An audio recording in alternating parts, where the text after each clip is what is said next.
En la conferencia sobre Tirant lo Blanc y su proyección europea, me permito la libertad de subrayar, para comenzar mi exposición, una cita del mismo Tirant lo Blanc, precisamente cuando Tirant lo Blanc, el personaje, se encuentra muerto, de cuerpo presente, en el último tramo de la novela, de esta magnífica novela que es el Tirant lo Blanc, precisamente en la celebración de sus propias exequias en Santa Sofía de Constantinopla, actual Istambul. Estando Tirant muerto de cuerpo presente, el emperador de Bizancio tiene un arranque de dignidad que no tiene a lo largo de la novela, pues es un rey tendente a la iralidad. Pues este Basileo o emperador dice en Tirant lo Blanc que levantándose y descendiendo del templete sobre el cual estaba elevado su trono, en aquella ceremonia fúnebre, rompiéndose sus imperiales vestiduras, exclamó que viva por siempre la fama y la gloria del extenuo caballero Tirant lo Blanc. Ciertamente, Tirant lo Blanc, publicado en su edición Princeps en Valencia en 1490, en su original, y en su segunda edición, también en su lengua original, de 1497 en Barcelona, es considerada por el mismo Cervantes, en el capítulo 6 de su excelso Cervantes, en su excelso, como digo, Don Quijote de la Mancha, como el mejor libro del mundo. Luego, precisamente como prueba y manifestación de la realización de ese deseo del emperador de Bizancio, que viva para siempre y por siempre jamás la fama y la gloria del extremuo caballero Tirant lo Blanc, que les acabo de relatar en el inicio de esta conferencia, precisamente como plasmación de ella, podemos decir que prácticamente de inmediato, para lo que eran los ritmos de la transmisión de las ideas estéticas y de las obras literarias en aquel entonces, tuvo no solo un cierto éxito, sino un éxito cierto en perspectiva global y un gran impacto en según qué perspectivas concretas. Me explico. Les he dicho que la primera edición fue en Valencia en 1490. De hecho, el día 20 de noviembre, que actualmente en tierras valencianas se celebra ese mismo día, el 20 de noviembre, y como homenaje anual precisamente a la publicación de este, el mejor libro del mundo, Tirant lo Blanc, se celebra el Día de las Letras Valencianas. Bien, 1497, segunda edición en Barcelona. La primera edición fue impresa por un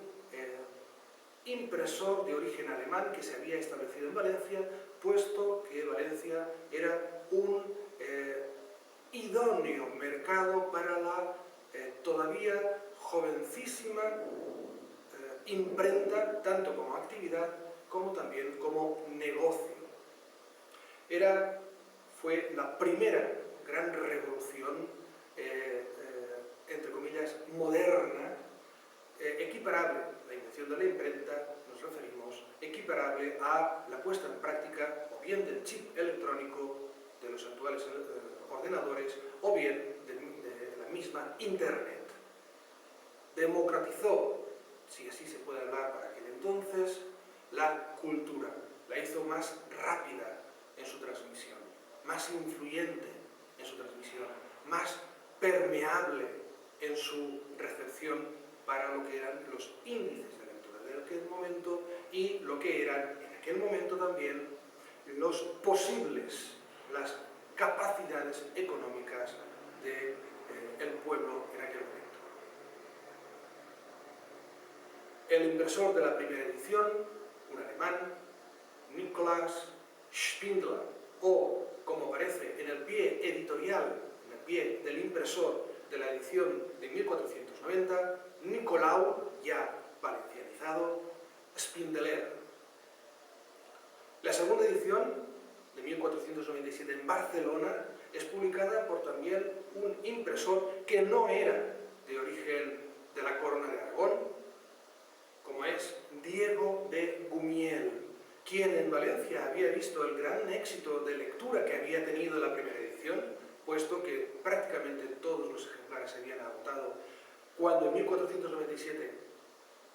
Diego de Gumiel, ya en Barcelona, quiso repetir para sí la suerte de la edición de Nikolaus Spindler. En 1497, Diego de Gumiel publica la segunda edición del Tirano Blanc en Barcelona, con un notabilísimo éxito, tanto que él mismo, Diego de Gumiel, de origen castellano de Valladolid, en 1511 publica en Valladolid, en la Valladolid, en aquel momento capital del Imperio hispánico, del Imperio español, publica una traducción anónima al castellano de esta misma novela. Sin embargo, en Castilla no tuvo el mismo éxito, solo contamos con esa única edición en castellano en 1511. En 1511, esta edición en Valladolid del Tirano Blanc quiso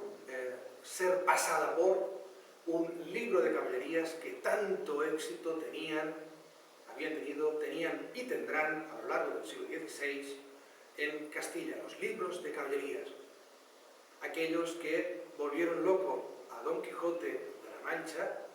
aquellos que en el escrutinio de los libros de caballería y la hoguera siempre demasiado amiga de los libros que algunos quieren prohibir, pues en aquella hoguera, en aquel escrutinio, en el Tirano Blanc, encontramos que el Tirano Blanc se salvó. Miguel Pérez, cura de aquel lugar de la Mancha de cuyo nombre no quería acordarse Don Quijote ni Cervantes, en aquel lugar de la Mancha de nombre ignoto o no recordado, es salvado de la quema de los libros por Miguel Pérez, que es un trasunto, está aceptado por la crítica en estos términos, es un trasunto de Cervantes en su propio Don Quijote. Y aquí la famosa sentencia, y de aquí surge la famosa sentencia de que Tirano Blanc es el mejor libro del mundo. Pero claro, el Tirano Blanc no tiene fantasía, no tiene magia, no hay dragones. Uno, en la isla de Lango, en un pasaje, digamos, secundario del Tirano Blanc, que es una princesa encantada, lo contrario del mito del príncipe encantado en rana, sapo o batracio en general, en este caso en un dragón. Un dragón que tiene que besar un caballero que, podríamos decir, deserta de las filas de Tirano Blanc y se dedica a buscar su propia fortuna. Se entera que en aquella recóndita isla de Lango, cerca de la desembocadura del Danubio en Rumanía, en aquellas islas de Marjal, existe un dragón que es una princesa encantada, que aquel caballero que pueda matarlo o besarlo, se casará con aquella princesa. No les cuento el final después de haberles avanzado el final del Tirano Blanc, pues este pasaje es un cambio de perspectiva, por un lado, además de concitar la hilaridad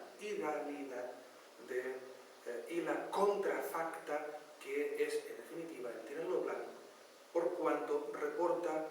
con respecto a los libros de caballería franceses o de la batalla de Bretaña una gran diferencia,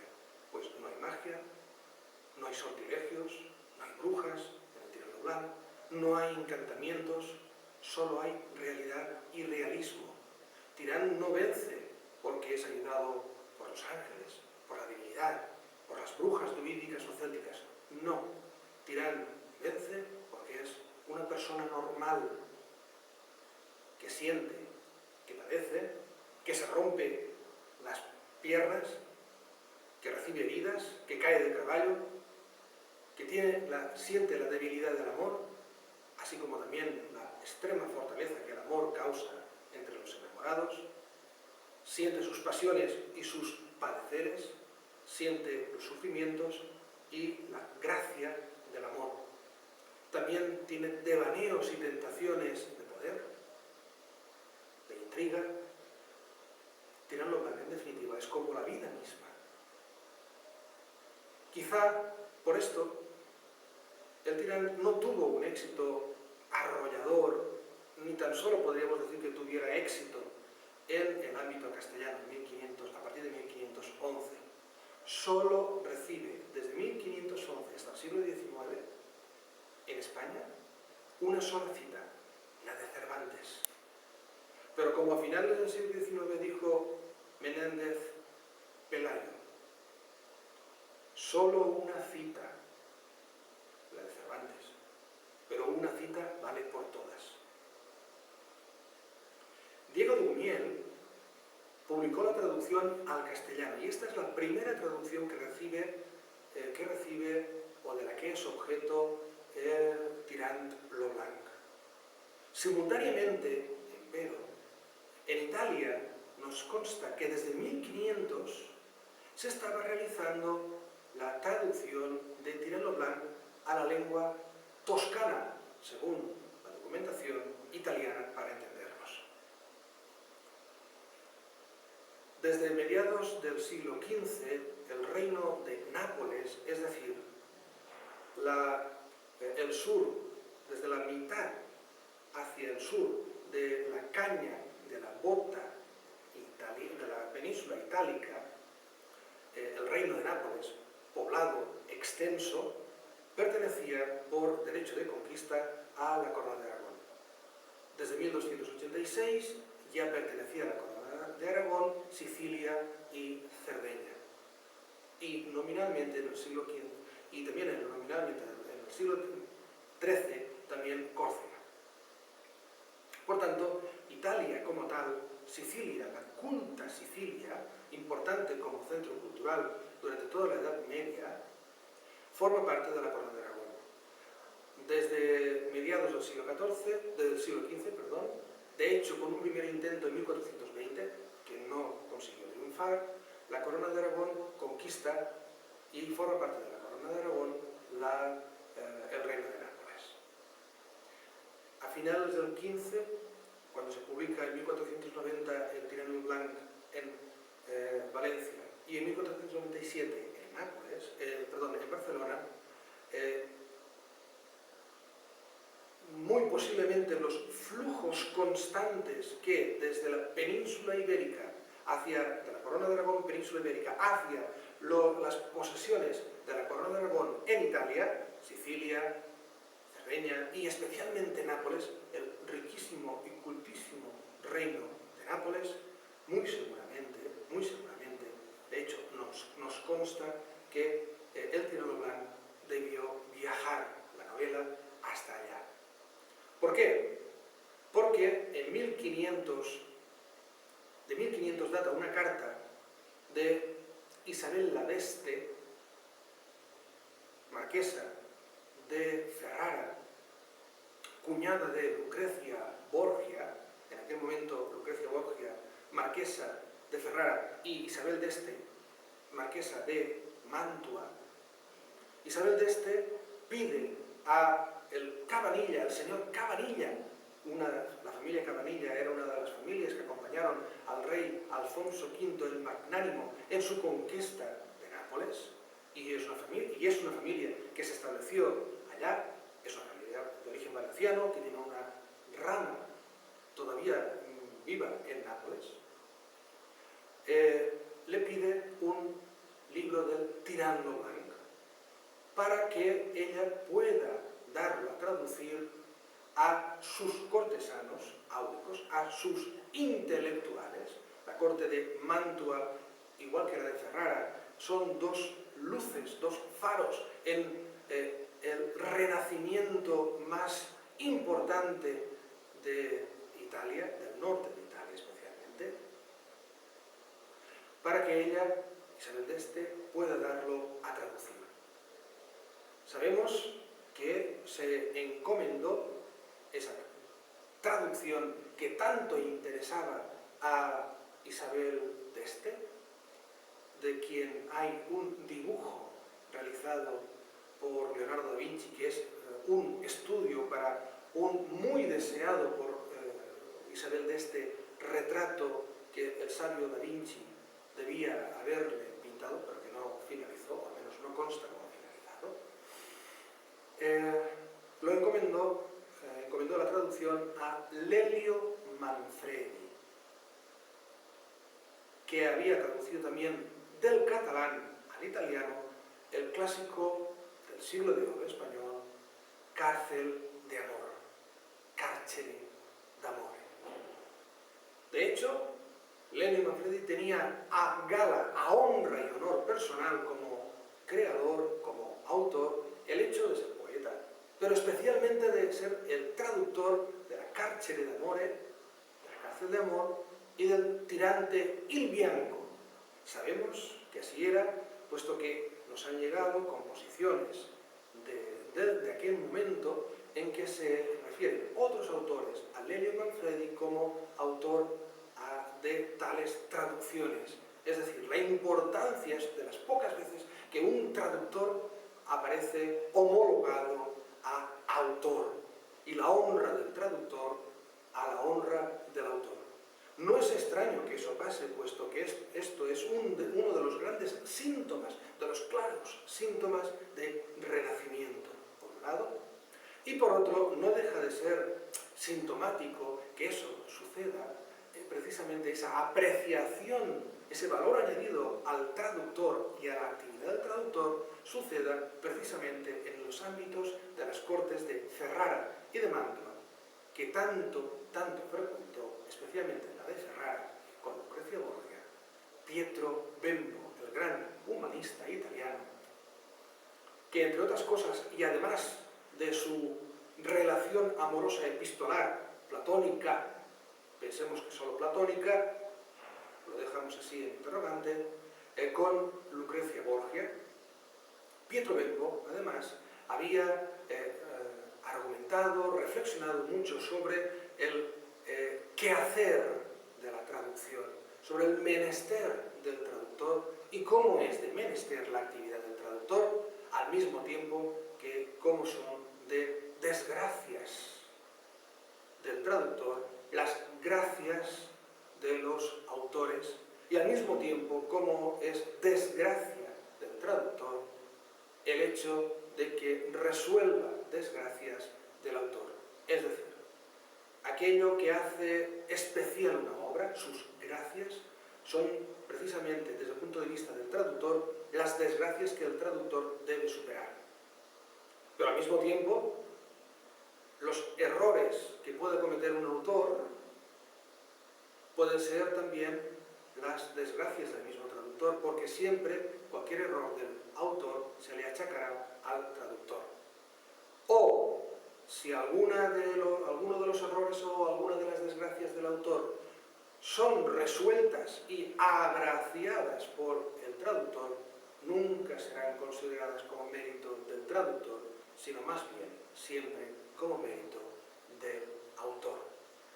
Esto viene de decir el gran humanista en alguna de los pasajes de sus obras, el gran humanista Pietro Bembo. Y precisamente quizá esto pueda explicar cómo es que Lelio Manfredi, traductor italiano renacentista del Tirant lo Blanc entre 1500 y 1519, tiene un especial interés y expresa con especial énfasis la constancia de su nombre como traductor. De hecho, su nombre sustituye a Joan Martorell, el autor original del Tirant lo Blanc, en la, diríamos, cláusula o nota de autoría que Joan Martorell puso al final del prólogo de su obra. E jo, només, Joan Martorell, vull portar-ne lo càrrec e no altre amb mi. Yo, solo, Joan Martorell, quiero llevar el cargo, la responsabilidad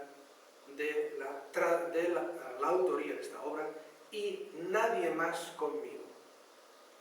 Bien, esta cláusula de reconocimiento de la autoría es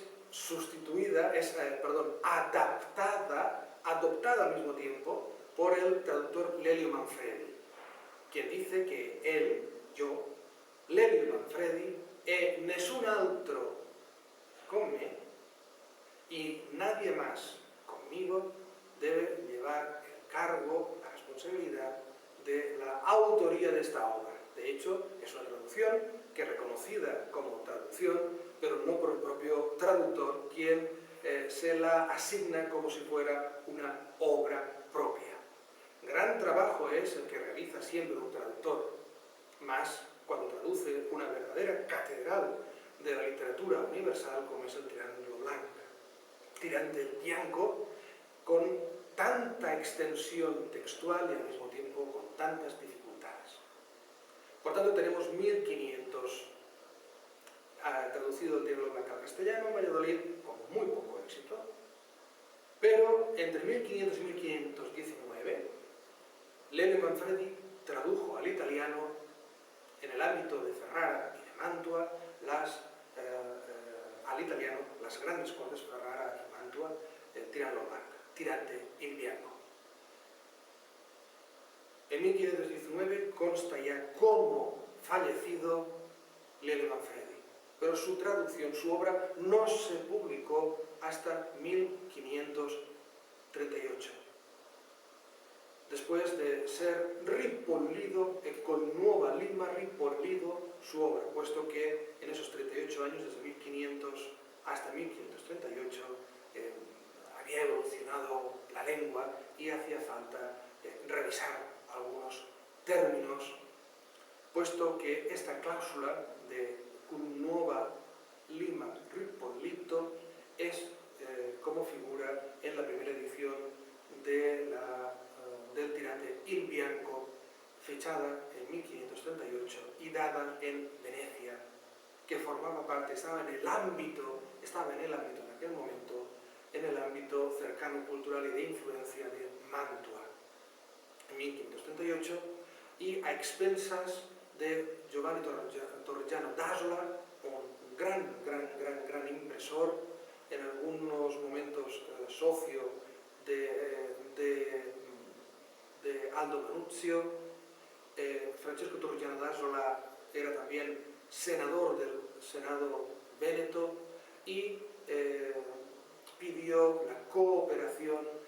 económica de quien inició la traducción, de quien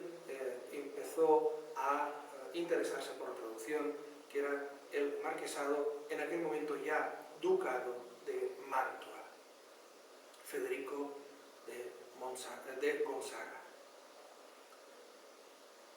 A partir de esta traducción, que tuvo un grandísimo éxito en aquella Italia,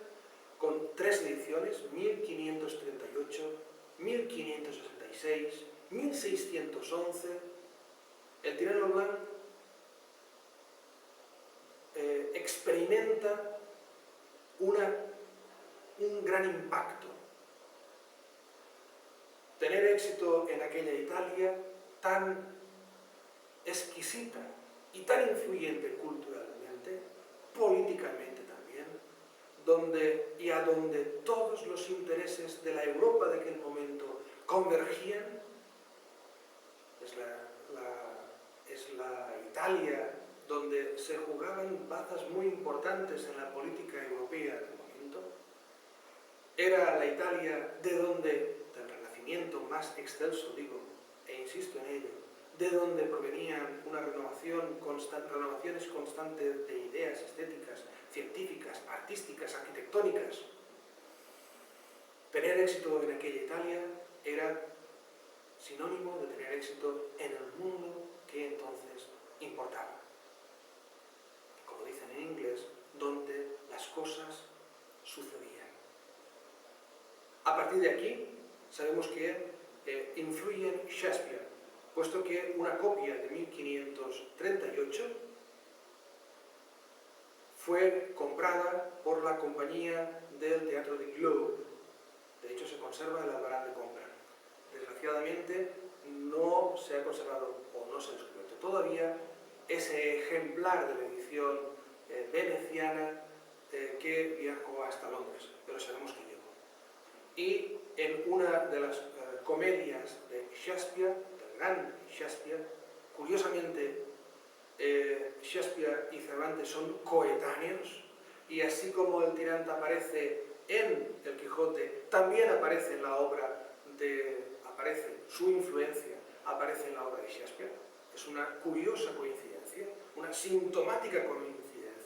Una misma obra, un mismo clásico, influye a su vez en otros dos clásicos, siendo los tres, precisamente por esto, o como un argumento más de su naturaleza y condición de clásicos universales. Bien, en una de las comedias de Shakespeare, el Much Ado About Nothing, mucho ruido y pocas nueces, aparece una clarísima inspiración, cuando no, entre comillas, plagio, sencillamente una deuda textual, una deuda de inspiración, una deuda de trama, de argumento, de constitución de personajes, de un famoso pasaje central de Tirant lo Blanc, que es cuando Tirant lo Blanc está actuando, su vida de personaje sucede en Sicilia. A partir de esta misma traducción italiana del siglo XVI, la de Ennio Manfredi, y a través de las traducciones de 1538, 1566 y 1611 de las ediciones, me refiero, sabemos, y está establecido, está textualmente y también documentalmente demostrado que Tirant llega e influye en la corte, en los cenáculos, en los círculos más influyentes de la Ilustración francesa en el siglo XVIII. Del mismo modo que decir que influir en la Italia y tener éxito en la Italia del siglo XVI del Renacimiento era tener éxito en el mundo que en aquel momento importaba, el mundo cultural, científico, de las ideas, etc. Tener éxito e influencia en los círculos de la Ilustración francesa era tener éxito en el momento, en el mundo que culturalmente, políticamente, ideográficamente, en las ideas, importaba en aquel momento. Un ejemplar del Tirant lo Blanc formaba parte de la biblioteca de la emperatriz María Antonieta. Sabemos además que con Voltaire viajó Tirant lo Blanc en su versión francesa, pues fue traducido al francés, precisamente en aquella misma época, viajó con Voltaire a la corte imperial de Rusia, siendo en aquel momento emperatriz Catalina II la Grande de Rusia. Precisamente esta misma emperatriz, en sus memorias, en la lengua oficial de cultura en aquel momento, el francés, relata que cuando está cansada de los asuntos de Estado a los que se dedicaba con ahínco, también a los amorosos, pero especialmente a los de Estado, por lo que respecta a Tirant lo Blanc, ella, cuando estaba cansada de esos asuntos de Estado, dice que se relajaba en una especie de mina de pasatiempos y tesoro de contentos que era el Tirant lo Blanc, y que recuerda con especial gusto de la lectura del Tirant cómo la madre de Tirant era tan blanca, por eso es Tirant lo Blanc, de piel, su madre, que cuando tomaba vino, el vino se le traslucía a través de la piel. no solo debía ser por ser un tesoro de contentos, una mina de pasatiempos, que es lo mismo que respecto a Tirano Blanc decía el Quijote, no debía ser solo por eso que en la corte imperial tuvo tanto éxito el Tirano Blanc, que la emperatriz misma tiene a bien, o tiene la necesidad, o sencillamente el gusto de poderlo poner, eso que les he dicho, en sus memorias, en su diario. No solamente por eso, sino porque además uno de los objetivos fundamentales de la corona imperial rusa, especialmente de la actividad de gobierno y de expansión del gobierno y del mandato de Catalina II la Grande y de su príncipe, de su ministro plenipotenciario, el príncipe Potenkin, era precisamente la liberación de Constantinopla. El Tirano Blanc tiene como objetivo último liberar Constantinopla o impedir que cayera en manos otomanas. En la expansión territorial, en la gran expansión territorial hacia el Mar Negro, hacia Crimea, hacia el Cáucaso, por parte del Imperio ruso, el proyecto griego, es fundamental y estratégicamente inherente a todo ello. El patriarcado de Moscú se constituye como la tercera Roma, heredero en ello del patriarcado de Kiev, siendo la segunda Roma Constantinopla. La tercera Roma tiene como uno de sus objetivos la protección de los santos lugares y la liberación de la segunda Roma, en aquel momento ya en manos otomanas. Eso encajaría muy bien, eso encajaría muy bien en la política rusa, por un lado, así como también encajaría, por eso encajaría también muy bien el Tirano Blanc en las lecturas de interés necesitadas no solo de pasatiempos, sino también de elementos de modelo o ejemplo cultural para la proyección de su modelo de Estado o de expansión territorial. Al francés, en su traducción al francés, el Tirano Blanc tuvo varias ediciones. Sin embargo, muy pocas oficialmente realizadas en Francia, aunque de hecho pudieran ser prácticamente todas. De hecho, pudieran ser, no que lo fueran. Hay unas ediciones que aparecen dadas en Ámsterdam, otras en Londres, otras en París. Todas ellas, empero, están mutiladas. De hecho, falta un 49% del texto del Tirano Blanc. ¿Por qué? Pues por la censura que el Ancien Régime practicaba sobre todos los productos de la imprenta. El Ancien Régime, a finales del siglo XVIII, se encontraba contra las cuerdas. De hecho, muy ya a finales del siglo XVIII, el Ancien Régime acabó guillotinado, literalmente guillotinado, en el periodo de la Revolución Francesa, especialmente en el periodo del Terror. El emperador fue guillotinado, la emperatriz María Antonieta, aquella cuyas armas figuran en una de las cubiertas del ejemplar del Tirano Blanc que se conserva,